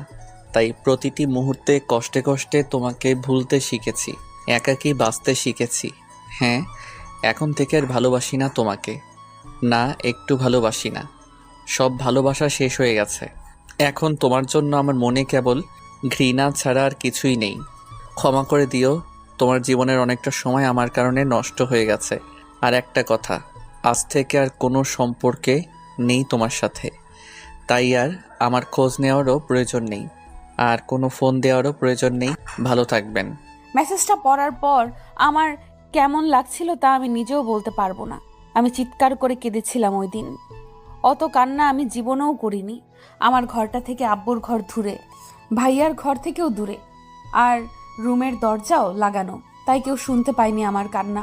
সারাটা রাত ঘুমাতে পারিনি, কান্নায় কান্নায় কাটে পুরো রাত। শেষ রাতে ক্লান্ত হয়ে একটু ঘুমাই। সকালবেলা ঘুম থেকে দেরিতে উঠি, তখন রান্না প্রায় শেষ, তবুও ভাবিকে সাহায্য করার জন্য যাই। ভাবি আমার দিকে তাকিয়েই বলতে থাকে, অবন্তী, তোমার চোখ এমন লাল কেন? ঘুমাওনি ঠিক মতো? আমি বলি ভাবি, ঘুম হয়নি বেশি। ভাবি বলে, তোমাকে বলছি না কান্নাকাটি করবে না? যে কিনা 3 মাসের বউকেই ডিভোর্স দিয়ে দেয়, তাও মা মরার 15 দিনের মাঝেই ওই রকম বাজে লোকের জন্য কান্নার কোনো মানেই হয় না। আমরা আছি না, কোনো টেনশন করবে না। আমি বলি ভাবি প্লিজ ওনাকে কিছু বলবেন না। ভাবি রাগে ফুলতে ফুলতে বলে, এত দরদ উতলায়া পড়তাছে এই সব হারামির জন্য। কিসের দরদ এত? আমি শুধু বলি ভাবি প্লিজ এখন কিছু বলো না, রাতে তোমার সাথে কথা আছে, সবাই ঘুমালে তারপর আমার রুমে এসো। ভাবি বলে, আচ্ছা ঠিক আছে, যাও এখন গিয়ে ভালো করে হাত মুখ ধোও, চোখ যেন লাল না থাকে। আমি এসে হাত মুখ ধুয়ে নেই ভালো করে, যেন আব্বু আম্মু লাল চোখ না দেখে। রাতে খাওয়ার পরে সবাই যখন ঘুমিয়ে যায় তখন ভাবি আমার রুমে আসে। আমি ভাবিকে আস্তে আস্তে সব বলি। কথা শেষ হতেই ভাবি জল জল চোখে আমার দিকে তাকিয়ে থাকে আর হঠাৎই জোরে একটা থাপ্পড় লাগিয়ে দেয় আমার গালে। আমি হতভম্ব হয়ে গালে হাত দিয়ে দাঁড়িয়ে থাকি। কথা শেষ হতেই ভাবি আমাকে একটা থাপ্পড় মারে। আমি গালে হাত দিয়ে কাঁদতে থাকি আর ভাবি আমাকে বকতে থাকে। তুমি এটা কি করছো? স্বামী হাজারটা দোষ করলেও যেখানে মাটি কামড়ে পড়ে থাকতে হয়, কথাটা ছোট থেকে শুনে আসছি, বারবার বুঝিয়ে ঠিক করতে হয়, আর সেখানে তুমি কিনা ছি অবন্তী, এটা তুমি কি করলে? আব্বা আমা যদি জানতে পারে কি হবে একবার ভেবে দেখোনি? আব্বা হার্টের রোগী, তিনি এসব শুনলে কি একটা অবস্থা হবে ভেবেছো একবার? এই তোমার ভাইয়া যে তোমাকে এত বকাঝকা করে, এরপরেও কি এখানে আছি না, আর তুমি কিনা কোনো কারণ ছাড়াই স্বামীর সংসার ছেড়ে টেরে চলে আসছো। ওই দিন আব্বা জামাইকে এতগুলো কথা শুনিয়ে আসছে, এখন কোনো মুখে তুমি জামাইয়ের সামনে যাবে, আর আব্বা কি কোনোদিন ও জামাইয়ের সামনে যেতে পারবে? আমি কিছু জানি না, এখনো সময় আছে, কয়েকদিনের মাঝে যেভাবে পারো জামাইকে বুঝিয়ে চলে যাও, নয়তো পরে আর যেতে পারবে না। আর যেই 5-7 দিনের আছে এর মাঝেই চলে যাও, নয়তো পরে সারা জীবন পস্তাতে হবে। আমি ভাবিকে জড়িয়ে ধরে কাঁদতে থাকি, কেননা আমি কি করব তখন আমার মাথায় কিছুই আসছিল না। আমি কেবল কান্নাকাটি ছাড়া আর কিছুই করতে পারছিলাম না। ভাবি আমাকে সান্ত্বনা দিয়ে বলে, এখন আর কেঁদেই কি হবে, যা করার তা তো করেই ফেলছো। আমার তোমার ভাইকে বুঝিয়ে বলবো, দেখি কি হয়। আমি ভাবিকে বারবার না করতে থাকি। ভাবি ভাইয়ার যেই রাগ আমাকে আস্ত রাখবে না। ভাবি বলে, তা কি আব্বাকে বলবো এখন যাতে স্ট্রোক করতে পারে? আমি বলি ভাবি না না, আব্বুকে ভুলেও বলা যাবে না, সব কিছু যদি ঠিক হয় তবেই আব্বুকে বল। ভাবি বলে, তা দেখো, আগে তুমি কথা বলে যদি ঠিক না হয় তবে না হয় তোমার ভাইকে বলবো। তারপর ভাবি চলে যায়। আমি অনেকে ফোন দিই কিন্তু ফোন ঢুকে না, আমার নাম্বারটা হয়তো ব্লক করে রেখেছে। আমি ভাবির ফোন নিয়ে ফোন দিই। 3-4 বার রিং হওয়ার পরে উনি ফোন ধরে। সালাম দিয়ে কেমন আছেন বলতেই উনি উত্তর দেয়, আলহামদুলিল্লাহ। কে বলছেন? আমি আমতা আমতা করে বলি, আমি অবন্তী। উনি বলেন, কেন কল দিছেন? আমি উত্তর দেই, কথা ছিল একটু, সময় হবে আপনার? উনি বলেন, আমার কোনো সময় নেই, আর একবারও কল দিবেন না। আমি কিছু বলতে পারি না, শুধু কাঁদতে থাকি। যতই চেষ্টা করি কান্না থামাতে, কিন্তু থামাতে পারি না। উনিও ওপাশ থেকে কল কেটে দেন। তখন পৃথিবীতে নিজেকেই সবচেয়ে বেশি অসহায় মনে হচ্ছিল। নিজের পায়ে নিজেই কুড়ুল মারলাম। পৃথিবীর সব সুখ হয়তো আমার জন্য অপেক্ষা করছিল, ওনার জমানো সব ভালোবাসা হয়তো আমার ভাগ্যে জুটত, কিন্তু আমি সব ছেড়ে অবৈধতার টানেই চলে আসলাম। আমার ভেতরটা হাহাকার করতে থাকে। অনেকবার কল দিয়েছিলাম, তারপর একবারও কল রিং হয়নি। ওনার মনে হয়তো বা অভিমানগুলো তীব্র আকার ধারণ করেছে, কষ্ট পেতে পেতে ভেতরটা শক্ত হয়ে গেছে। আমার জন্য হয়তো বা শুধু ঘৃণাগুলোই অবশিষ্ট আছে। বাধ্য হয়ে পরের দিন নায়িকা মানে অবন্তীর ভাইয়াকেই জানাতে হয় ব্যাপারটা। অবন্তী আর তখন কিছুই করার ছিল না। অবন্তীর স্বামীর নাম অর্ণব। অবন্তী আর বোঝাতে পারল না, এতটুকু জ্ঞান অবন্তীর হয়ে গিয়েছিল। অবন্তীর ভাইয়াকে কথাটা জানাতেই ওই দিন রাতেই বাড়িতে আসে। ওর ভাইয়া যখন অবন্তীর সামনে দাঁড়ায়, ওর ভাইয়ার দিকে তাকাতে পারে না ভয়ে। এমনিতেই অবন্তীর ভাইয়া অনেক রাগী, তারপর অবন্তী যেই অপরাধ করেছে এর কোনো ক্ষমা নেই। ভয় পাচ্ছে তার ভাইয়া ওকে মারবে না তো, সেই ভয়ে অবন্তী আগেই ওর ভাইয়াকে জড়িয়ে ধরে কাঁদতে থাকে। এতে করে তার ভাইয়া ওকে আর মারতে পারেনি, কিন্তু কথা শুনিয়েছে প্রচুর তাকে। কেন এরকম একটা কাজ করেছে ও? তারা কি কখনো অবন্তীর খারাপ চেয়েছিল কিনা, যার ফলে ওর এই ভুল কাজটা করতে হয়েছে? অবন্তী কোনো জবাব দিতে পারেনি সেই সময়। পরে অবন্তীর ভাইয়াই ওর মাথায় হাত বুলিয়ে বলে, একটা মাত্র বোন তুই, তোর কষ্ট আমি সহ্য করতে পারবো না। অর্ণব আমার বোনের স্বামী, ওর কাছে না হয় আমার একটু ছোট হতে হবে, তবু তোর জীবনটা তো আমি নষ্ট হতে দিতে পারি না। তার আগে তুই একটা কথা বল, আর কোনোদিন তুই কোনো প্রকার ভুল কাজ করবি না? অর্ণব আমার কথার বাহিরে একটা কাজও করবে না, সেটা আমি ভালো করেই জানি। আর যদি করিস তবে মনে করবি যে তোর ভাই আর নেই, তুই আর জীবনেও আমার সামনে আসতে পারবি না। অবন্তী কি উত্তর দিবে বুঝতে পায় না। ভাইয়াকে জড়িয়ে কাঁদতে কাঁদতে বলছিল, আমি কোনোদিনও তোমার অমর্যাদা হতে দিব না ভাইয়া, তুমি আমাকে ক্ষমা করে দিও ভাইয়া। আমি তখন স্পষ্টভাবে ভাইয়ার চোখেও পানি দেখতে পাচ্ছিলাম। ভাইয়েরা যতই রাগী হোক না কেন, ছোট বোনগুলো যে তাদের কলিজা সেটা আমি ওই দিনই বুঝতে পারি। আমি অঝরে কাঁদতে থাকি আর বলতে থাকি, ভাইয়া আই এম সরি ভাইয়া। তুই যে আমার কলিজা, তোর কান্না আমার সহ্য হয় না, আর কাঁদতে হবে না। অর্ণবকে আমি খুব ভালো করেই চিনি, সব ঠিক হয়ে যাবে। ওর ভাইয়ার কথা শুনে অবন্তীর কান্না থামেনি, বরং বেড়ে গিয়েছিল। কিন্তু ওই কান্নাটা ছিল খুশির। পরদিন শনিবার, অবন্তীর স্বামীর অফিস বন্ধ, এটা অবন্তী জানতো। সকালবেলায় অবন্তীর ভাইয়া ওকে নিয়ে অবন্তীর স্বামীর বাড়িতে যায়। দরজায় নক করার কিছুক্ষণের মাঝেই ওর স্বামী মানে অর্ণব দরজা খুলে দেয়। অর্ণবের মুখটা কেমন শুকিয়ে গেছে। ঘামার্ত মুখটা দেখে বুঝতে পারছিল ও রান্না করছিল।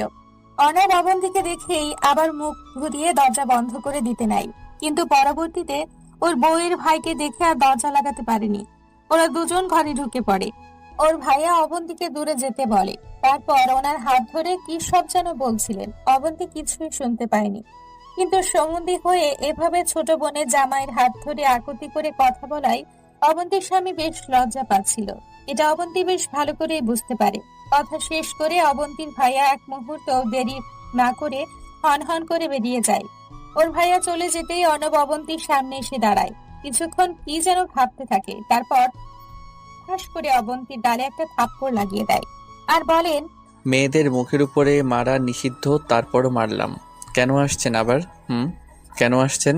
আপনার কোন দরদিনা আছে? গেলেন না তার কাছে? কেন আসছেন এইখানে? কি দরকার ছিল আসার? আজকে আপনার জন্য ভাইয়াকে এইভাবে আমার সামনে দাঁড়াতে হয়েছে। আমি কি জীবনেও আর ভাইয়ার দিকে তাকাতে পারবো? ভাইয়াই বা লজ্জায় আমার সামনে আসতে পারবে? আব্বা সেই দিন এতগুলো কথা বলে গেছে আমাকে, এখন আমি কি করে আব্বার সামনে যাব? আর আব্বা জীবনে আমার সামনে দাঁড়াতে পারবে? আমি তাকালেই তো অপমানিত হবেন। কি ভাবছেন কি নিজেকে? পৃথিবীতে একমাত্র আপনিই সব বুঝেন, আর কেউ কিছু বুঝে না। আপনাকে আর কোনোদিনও এই ঘরে আনার ইচ্ছে ছিল না আমার।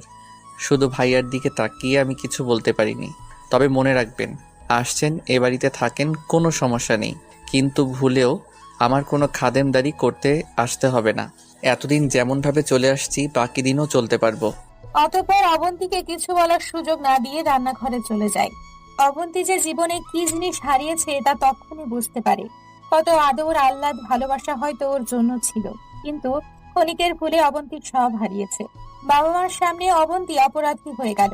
অবন্তী ভাইয়াকে ওর জন্য নিজের ছোট বোনের জামাইয়ের কাছে ছোট হতে হলো। আর ওকে এত ভালোবাসতেন তিনি, সেও অবহেলা করে চলে গেলেন। তবুও অন্য কেউ হলে হয়তো বা আর কোনো দিনও এ বাড়িতে মাথা গোজার ঠাঁইটুকুও পেত না, কিন্তু অর্ণব তো তবুও ওকে অন্তত ঠাঁই দিয়েছে, তাতেই ও খুশি ছিল। ওই দিনের পর থেকে আর কখনো ওর ভালোবাসাটুকু পায়নি, কখনো সুযোগ পায়নি ওর বুকে একটু মাথা রাখার। ঘুমের মাঝে ও একবারের জন্য জড়িয়ে ধরতে পারেনি, একটিবারের জন্যও কাঁধে মাথা রেখে কাঁদতে পারেনি। অর্ণব বিছানায় ঘুমাতো না ওর স্পর্শ পাবে বলে, সেই আগের মতোই সোফাতেই ঘুমিয়ে পড়তো। কতবার চেষ্টা করেছে ও ফ্লোরে বসে অন্তত অর্ণবের হাতে মাথা রেখে ঘুমাতে পারেনি। কখনো ঘুম থেকে উঠে ধমকাতে একটুও দেরি করেনি ও। কতবার চেষ্টা করেছে ও পা ছুঁয়ে ক্ষমা চাইতে, কিন্তু একটিবারের জন্যও অর্ণব শুতে পর্যন্ত দেননি। অবন্তীর ভেতরে কষ্টগুলো পাহাড়ের মতো বিশাল হতে থাকে। প্রতিনিয়ত চোখের পানি ঝরিয়ে ও কষ্ট কমাতে পারেনি। মাঝে মধ্যেই মাঝরাতে উঠে চুপ করে ফ্লোরে বসে থাকতো, এক দৃষ্টিতে ওর ঘুমন্ত চেহারার দিকে তাকিয়ে থাকতো। ও বলে কত সুন্দর একটা মুখ ছিল আগে, অবন্তী যাওয়ার পর একদম শুকিয়ে গেছে। অবন্তী ভাবছে কখনো রান্না করেনি সে, ওই কটা দিন কি খেয়ে বেঁচে ছিল, তা আল্লাহ তাআলাই ভালো জানেন। ওভাবে কখনো ঘন্টার পর ঘন্টাও বসে থাকতো, চোখ থেকে পানিগুলো গাল বেয়ে বেয়ে পড়ে গলা পর্যন্ত ভিজিয়ে দিত ওর। অবশেষে ক্লান্ত হয়ে আবারও ঘুমিয়ে যেত অবন্তী। একদিন রাতে অর্ণব অফিস থেকে ফিরতে খুব দেরি করছিল। টেনশনে ওর বুক শুকিয়ে আসছিল। অতঃপর প্রায় 10টার দিকে বৃষ্টিতে ভিজতে ভিজতে বাড়ি ফিরে অর্ণব। সারা শরীরের কাপড় ভিজে একাকার, একদম কাক ভেজা হয়ে কাঁপতে কাঁপতে ঘরে ঢুকে তাড়াতাড়ি কাপড় পাল্টে কোনো রকমে কটা খেয়ে কাঁথা মুড়ি দিয়ে সোফায় শুয়ে পড়ে। রাতে প্রচুর জ্বর আসে। আধ ঘুমে গোঙাতে গোঙাতে আবল তাবল বকতে থাকে। ও ঘুম থেকে উঠিয়ে কাঁধে ভর দিয়ে সোফা থেকে কোনো রকমে বিছানায় নিয়ে আসে। শরীর জ্বরে পুড়ে যাচ্ছে যেন। মাথার নিচে পলিথিন দিয়ে মাথায় প্রায় 2 বালতি পানি দিয়েছে। তারপর জ্বর কিছুটা কমে আসে। ভেজা বালিশ থেকে মাথা সরিয়ে অবন্তী পায়ের ওপরে শুইয়ে দেয়। রাত তখন প্রায় 2টা বাজে। ওর চোখেও প্রচুর ঘুম আসে, কিন্তু অর্ণবের মাথাটা পা থেকে সরিয়ে বালিশ দিয়ে ও যে একটু ঘুমোবে তারও সাহস হয় না। কতদিন পরে ওকে কাছে পাওয়ার একটু সুযোগ পেয়েছে সেই ভাবনায় পেট দেয়ালে ঠ্যাস দিয়ে বসে থাকে। কখন যে ঘুমিয়ে পড়ে নিজেও জানে না। হঠাৎ অর্ণবের ডাকে ঘুম ভেঙে যায়। এই অবন্তী, অবন্তী, এই ওঠো। ও ঘুম জড়ানো কণ্ঠে উত্তর দেয়, কি হয়েছে? আবার কি খারাপ লাগছে আপনার? অর্ণব বলে, না, এখন একটু ভালো লাগতেছে। অবন্তী বলে, আচ্ছা তবে ঘুমিয়ে থাকো, সব ঠিক হয়ে যাবে। অর্ণব বলে, তুমি এভাবে ঠেস দিয়ে ঘুমাতে পারবে? বালিশ নিয়ে শুয়ে পড়ো।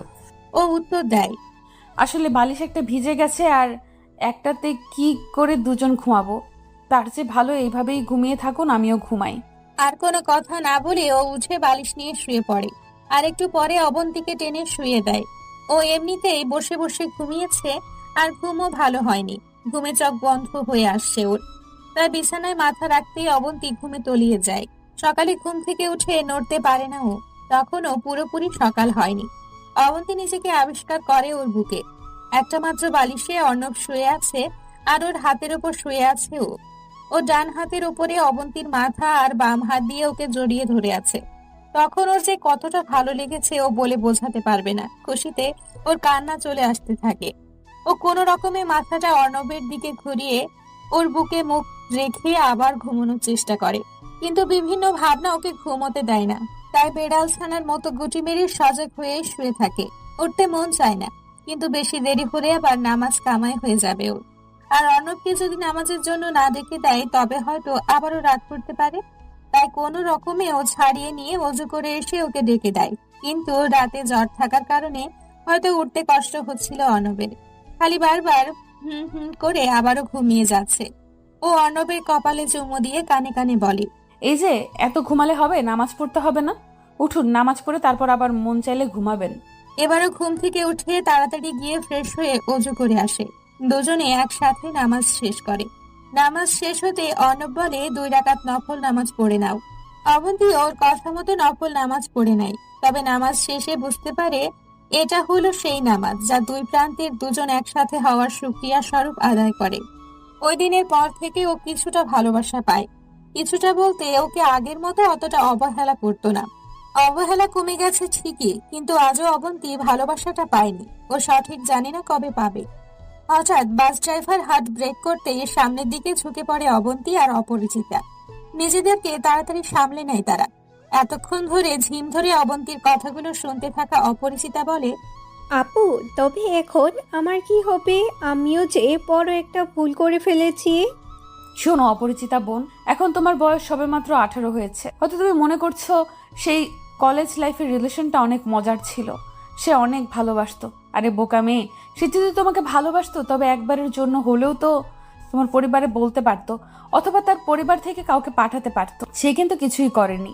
আর একটা কথা শোনো, স্কুল কলেজ লাইফে কেউ কেউ রিলেশন কেন রাখে জানো? কেউ কেউ কেবলমাত্র একটু ফোনে গল্প করার জন্য আর কলেজে স্কুলে টাইম পাস করার জন্যই রিলেশন করে। আবার কেউ কেউ রিলেশনে জড়ায় তার ওই উঠতি বয়সের চাহিদা মেটানোর জন্য।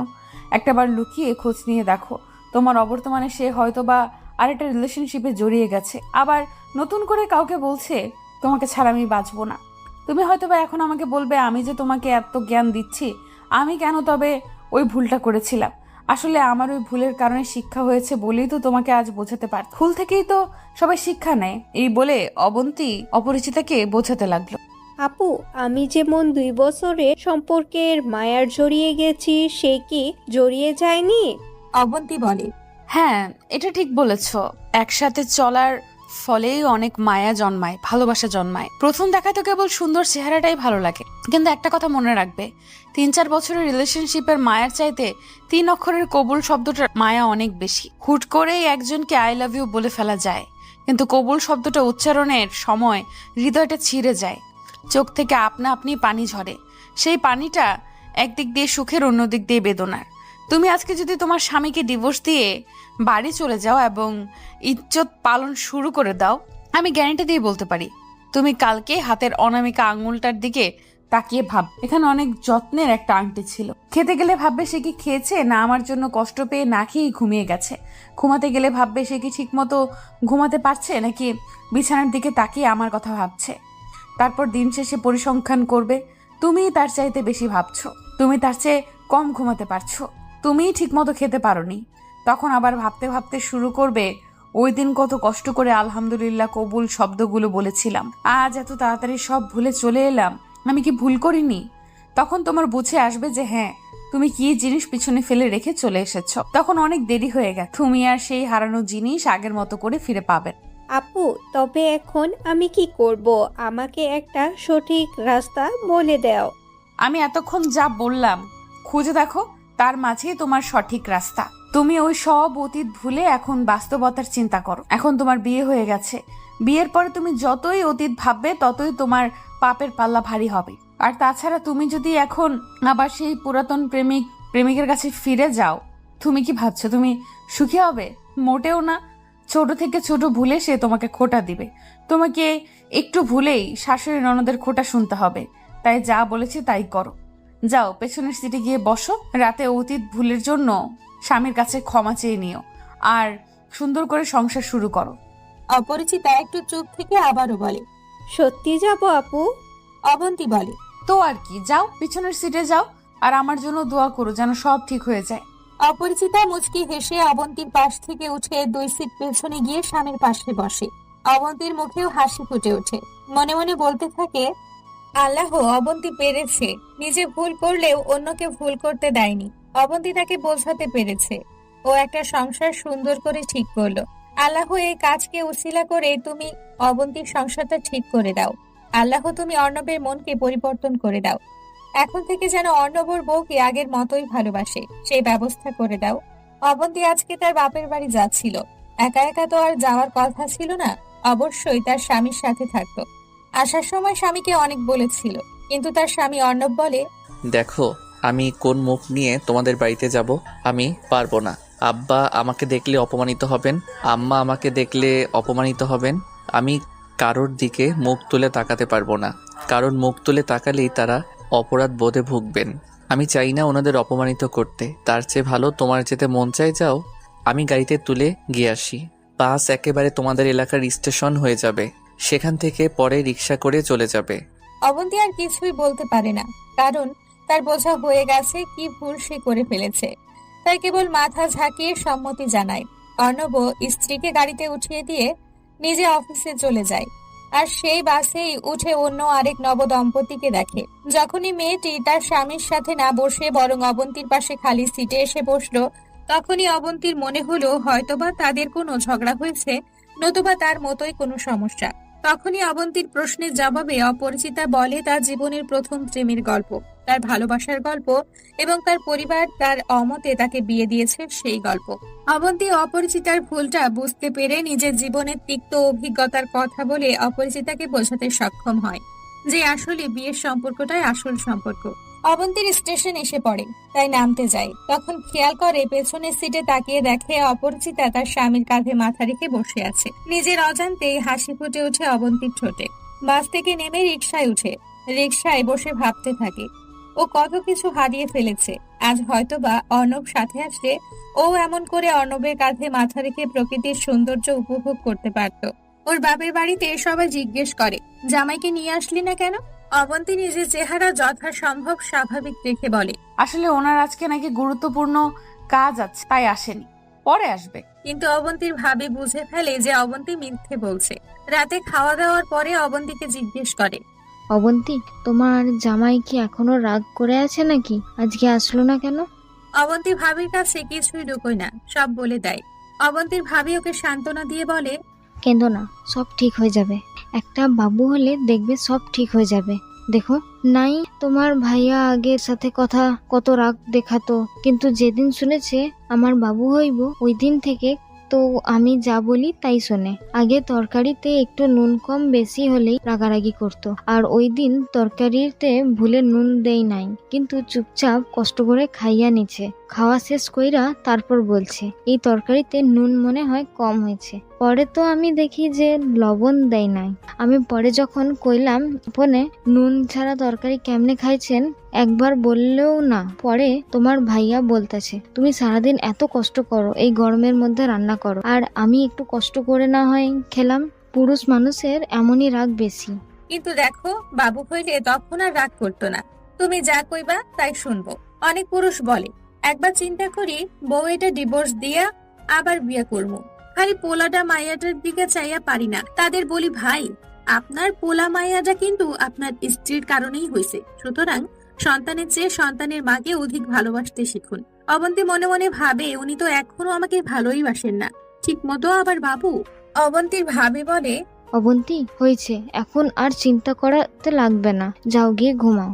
আমিও জায়গা, তোমার ভাই মশারি ছাড়াই শুইয়া রইছে। যেই মশা, যাই আমি গিয়ে তোমার ভাইরে মশারি টাঙিয়া দিতে হইব বলেই আমি চলে যাই।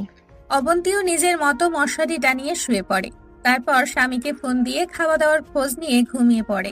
দুদিন পর অবন্তীর আর বাপের বাড়িতে মন বসে না, খালি ভাবের কথাগুলো চিন্তা করে। স্বামীকে ফোন দিয়ে বলে এসে নিয়ে যেতে, কিন্তু অনব আসবে না জানিয়ে দেয়। কোনো ভাবনা অন্তর না পেয়ে অবন্তীর বাবাকে বলে ফেলে, আব্বু তুমি একটু বলো, না হলে উনি আসবে না। অবন্তীর বাবা লজ্জার সত্ত্বেও কোনো রকমে মেয়ে জামাইকে কল দিয়ে বাড়িতে আসার কথা বলে। অর্ণব ওর শ্বশুরের কথা ফেলতে পারলো না, অবন্তীকে নিতে চলে আসলো। খাবার টেবিলে যখন সবাই একসাথে খেতে বসলো, অর্ণব একবারও মাথাটা উঁচু করতে পারলো না, সাথে তার শ্বশুরের সাথে চোখাচোখি হয়ে যায়। বিকালে স্ত্রীকে নিয়ে বাড়ি ফিরে আসলো অর্ণব। রাতে ঘুমোতে যাওয়ার আগে অবন্তীকে সাজতে দেখে প্রশ্ন করে, এই রাতের বেলায় সাজগোজ করার মানেটা কি? অবন্তী একটু লজ্জা মাখার সুরে বলে, খুব ইচ্ছে হচ্ছিল তাই। অর্ণব আর কিছুই না বলে শুয়ে পড়ে। অবন্তী হতাশ হয়ে তাকিয়ে থাকে স্বামীর দিকে। কত কষ্ট করে সাজলো আর উনি ঘুমিয়ে পড়লো। মনে মনে রাগে গুনগুন করতে করতে কথাটা বলে। যত্ন করে আঁচড়ানো চুলগুলোকে আওলা করে দেয় রাগে। শুয়ে কাঁদতে কাঁদতে চোখে কাজল লেপটে দেয়। রাগে উল্টো দিকে ফিরে ঘুমানোর চেষ্টা করে। হঠাৎ করেই অর্ণব পেছন থেকে জড়িয়ে ধরে কানে কানে বলে, এত রাগ করলে কি চলে? আবেগী স্বরে উত্তর দেয় অবন্তী, কি করব, তবে কত কষ্ট করে সাজলাম আমি, আর আপনি কিনা ঘুমিয়ে যাচ্ছেন। তা এত রাতে সাজগোজ করার মানেটা কিন্তু বুঝলাম না। কেন সেজেছি তা আপনি বোঝেন না? আমার একা একা ভালো লাগে না। আপনি তো সারাদিনই অফিসে থাকেন, আর আমি বাড়িতে সারাদিন একা একা থাকি, আমার বোরিং লাগে। তা ওই একা থাকার সাথে এই সাজুগুজুর কি সম্পর্ক? কোনো সম্পর্ক নেই, আমার মন চাইছে তাই সেজেছি। ন্যাকামি করে কিছু যেমন বোঝে না, আপনার শুনতে হবে না কিছু। বলে একটা কৃত্রিম রাগ দেখিয়ে উল্টো পাশ ফিরে শোয়। অর্ণব অবন্তীর রাগ দেখে হেসে ফেলে। অবন্তীকে পেছন থেকে জড়িয়ে ধরে বলে, এই শোনো না, আমাদের যদি একটা ছোট্ট মেয়ে থাকতো তবে কত ভালো হতো, তাই না? সারাদিন দৌড়াদৌড়ি করতো, কত ভালো হতো, তাই না? অবন্তী মুখ ঘুরিয়ে অর্ণবের বুকে মাথা রাখে। বেড়াল ছানার মতো ওই বুকের সাথে মিশে গিয়ে বলে, একটা কথা বলবো আপনাকে। বলতে থাকো। জানি না আপনি বিশ্বাস করবেন কিনা, তবুও বলি। আমার আর ওর মধ্যে যদিও 2.5 বছর একটা সম্পর্ক ছিল, কিন্তু কসম করে বলতে পারি আমাদের মধ্যে কোনো খারাপ সম্পর্ক ছিল না। অবন্তী, এখন ওসব কথা থাক। সবকিছু আপনাকে না বললে যে আমার ভেতরে শান্তি হচ্ছে না। আমার বুকটা ফেটে যায় যখন আপনি আমার সাথে ঠিকমতো কথা না বলেন। আমি অবশ্যই মানছি আমি যা করেছি তার কোনো ক্ষমা নেই, তবুও বলি প্লিজ বিশ্বাস করুন, আমাদের 8-10টা রিলেশনশিপের মতো আমাদেরটা ছিল না। আমরা অ্যাটলিস্ট কোথাও একসাথে ঘুরতে পর্যন্ত যাইনি। আমার ভুলগুলো আমি অবশ্যই মেনে নিয়েছি, কিন্তু প্লিজ আপনি কখনো আমাকে চরিত্রহীন বলে মনে করবেন। অবন্তী, চরিত্রহীন কথাটা হয়তো ছোট, কিন্তু এর মানে অনেক বিশাল। আমি কখনই হয়তো তোমাকে এই কথাটা বলতে পারবো না। যদি এই কথা বলতে পারতাম তবে কখনই তোমাকে ফিরিয়ে আনতাম না। অবন্তী, থাকো, আগে যা হয়েছে তা ভুলে যাও। শুধু এতটুকুই মনে রেখো, আমি সত্যিই তোমাকে অনেক ভালোবাসি, অনেক। তাই অন্তত এমন কথা আমার সামনে বলো না যাতে আমি কষ্ট পাই। আপনি যে আমাকে ভালোবাসেন এটা আমি খুব ভালো করেই জানি। ইনফ্যাক্ট আমি কোনো দিন আপনাকে এতটা ভালোবাসতে পারবো কিনা জানি না। এত ভালোবাসার পরেও কেন তবে আমাকে দূরে রাখেন? জানি না কেন, কেন জানি একটু রাগ জমে গেছিল তোমার প্রতি। এটাকে রাগ বলে না, ঘৃণা বলে। আপনি আমাকে অনেক ভালোবাসতেন, তাই আমি যখন আপনাকে একটুও ভালোবাসিনি তখন আস্তে আস্তে আপনার কষ্ট লাগতে থাকে, আর সেই কষ্ট থেকে আস্তে আস্তে আমার প্রতি ঘৃণা জন্মে গেছে। যখনই আমি চাই যে একটু আপনার বুকে মাথা রাখবো, তখনই আমার স্পর্শটা পর্যন্ত আপনার ঘৃণা লাগতে থাকে। জানেন আমার কতটা কষ্ট হয়? হয়তো আপনি বলবেন, সবাই বলবে যে আমি অন্য কোথাও যেতে পারিনি বলেই এসে আপনার কাছে ঠাঁই নিয়েছি। আমিও এটা অনেকটাই মানি, কিন্তু বিশ্বাস করুন আমিও অনেক ভালোবাসি আপনাকে। আপনার প্রতিও আমার অনেক মায়া ছিল, কিন্তু কেন জানি না আমি শয়তানের কাছে হেরে গেলাম। আমি পারিনি সব ভুলে আপনার বুকে মাথা রাখ। অর্ণব কাঁদতে কাঁদতে বলে, আমার মা শেষ মুহূর্তে এসে শুধু তোমার জন্য কষ্ট পেয়েছে অবন্তী। মা আমাকে ভরসা করার মতো কারো কাছে রেখে যেতে পারেনি, এই জন্য কষ্ট পেতে পেতে মারা গেছে। অবন্তী, মায়ের জন্য কি তোমার একটু মায়া লাগেনি? পাগলের মতো কাঁদতে কাঁদতে বলতে থাকে, মা আমাকে এত ভালোবাসতো, আমাকে এত আদর করতো। আমাকে যেদিন বলেছিল তুই তো আমার মেয়ের মতোই, সেদিন থেকেই উনি আমার কাছে নিজের মায়ের মতোই হয়ে গিয়েছিল। জানি না তবু কেন আমি মাকে এতটা কষ্ট দিলাম। ওই কথা মনে পড়লে আমার কলিজাটা ছিঁড়ে যায়। আজও ওই ঘরে গেলে আমার চোখে ভেসে ওঠে, উনি হাসতে হাসতে বলছেন তুই তো আমার মেয়ের মতোই। অবন্তী আর বলতে পারে না, পাগলের মতো কাঁদতে থাকে। অর্ণব অবন্তীকে শক্ত করে জড়িয়ে ধরে বলে, প্লিজ আর বলো না, একটু শান্ত হও, নয়তো শরীর খারাপ করবে। অবন্তী একটা ভীতু বিড়ালের বাচ্চার মতো করে স্বামীর বুকের সাথে লিপতে থাকে। একটু পর পর ফুপিয়ে ফুপিয়ে কাঁদতে থাকে। বেশ অনেকক্ষণ পরে অবন্তীকে চুপ থাকতে দেখে অর্ণব বলে, এই অবন্তী, ঘুমিয়ে গেছো? না, আর কতক্ষণ এভাবে থাকতে দিন না প্লিজ। এভাবে শক্ত করে ধরবেন আমাকে, যেন এতদিনের সব কষ্ট মিশে যায়। অবন্তী, তোমার কি হয়েছে বলো তো? আচ্ছা শোনো, আজকে থেকে আর অতীতের কোনো কিছু নিয়ে ভাবতে হবে না, কেমন? আর এই কয়দিনের জন্য দুঃখিত, আর বকা দিব না তোমাকে। সত্যি এভাবে আগলে রাখবেন তো সব সময়? একটা কথা দিবেন? আবার কি কথা? আজকের পর থেকে আমি যদি কোনো ভুল করি তবে আমাকে প্রয়োজনে যতক্ষণ ইচ্ছা মারবেন, কিন্তু আমাকে আপনার থেকে দূরে যেতে দেবেন না। আচ্ছা ঠিক আছে, এবার বলো ছাদে যাবে? আজকে অনেক সুন্দর একটা চাঁদ উঠেছে। এই চাঁদ সব সময় উঠবে, কিন্তু আমার এখন যতটা ভালো লাগছে এই ভালো লাগা আর কখনো পাবো না। অর্ণব মুচকি হেসে বলে, এভাবেই সবসময় থাকবে তো? যদি আবার কখনো আমাকে ছেড়ে যাও, আমি হয়তো বাঁচবো না। সে দিনটা পৃথিবীর ইতিহাসে আর কখনো আসবে না।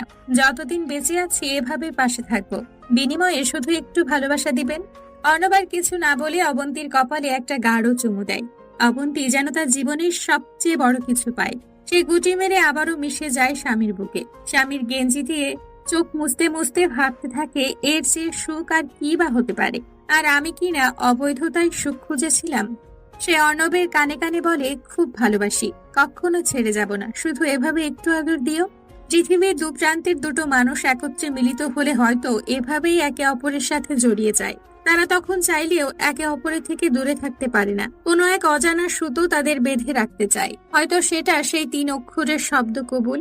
এই শব্দটা উচ্চারণ করতে যেমন কষ্ট হয়, ঠিক তেমনি এটা ভেঙে আলাদা হয়ে যাওয়াটাও হয়তো কষ্ট। পরিশেষে একটা কথাই বলা যায়, অবৈধতার সুতোই বাধা পড়ার আগে প্রিয়জনদের এই বৈধ ভালোবাসার সুতোই বেঁধে দিতে চেষ্টা করুন।